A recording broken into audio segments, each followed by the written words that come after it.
back from a run. I had some energy to burn off because I had my worst interview ever with the Goon, Wild Bill Irwin. He was late for the interview and he was drunk, very drunk and very defensive towards every question I asked. He was supposed to be paid for an hour-long interview.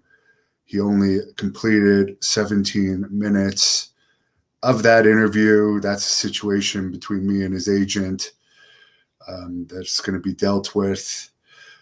But I just want to say that I am by far the #1 interviewer on YouTube for wrestling.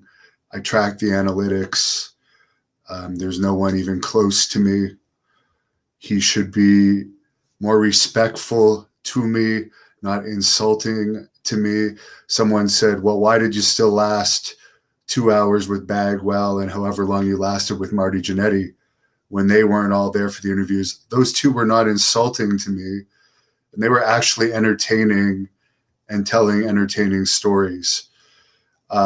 He did manage to get out a good story about David Von Erich, being the last person seen with David Von Erich, but it was a torturous interview. My previous worst one was Juventud Guerrera, who made me wait around for hours after a show to interview him instead of just doing the interview in a room at the venue.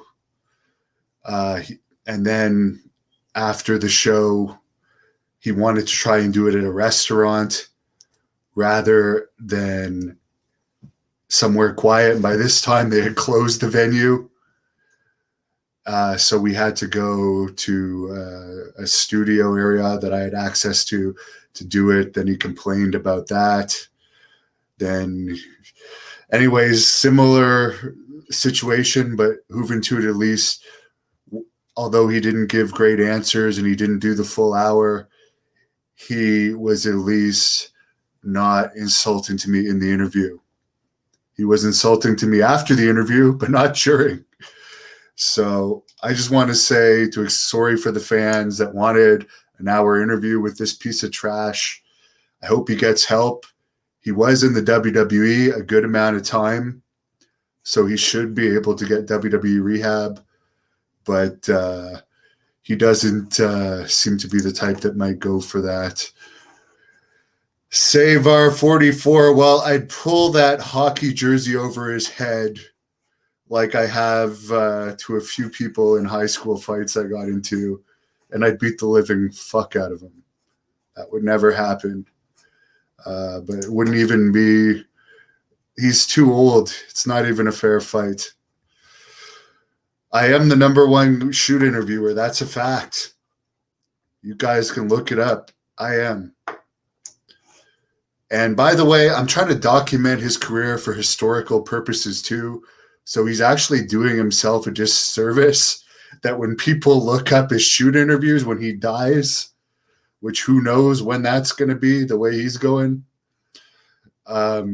this is what's going to be the historical record of his career. Alan, well, I was fine until he started personally insulting me. Matt Jarrett, the World Pro Wrestling promoter over in the UK, where the Blood Hunter is going to be wrestling in February. Checking in. Mark from Texas says that was a painful interview to watch. It was painful. After about 10 minutes, I was thinking to myself, how am I going to last an hour? Vincent, yes, it was, as I said. Sophie, I don't know what she's doing up. It's an hour later where she is, saying it's rough. PJ says, I'm the only one he watches. Appreciate it. And yes, I don't hold back. That's 100%. This guy's never heard of him. Well, I was trying to remind people about him. Universal Talent Bookings. Yes, that was the most unprofessional experience I've ever had in an interview. That would be correct.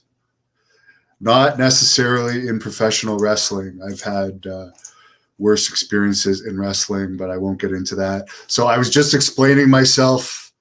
I'm sorry it didn't go the whole hour. I do feel bad for him. I see he has issues, but don't start personally insulting me. If you don't want to do the interview, don't do it. Thank you for watching the Hannibal TV. Please like this video if you enjoyed it and click the subscribe button to not miss any of our latest shoot interviews, match videos, or news updates.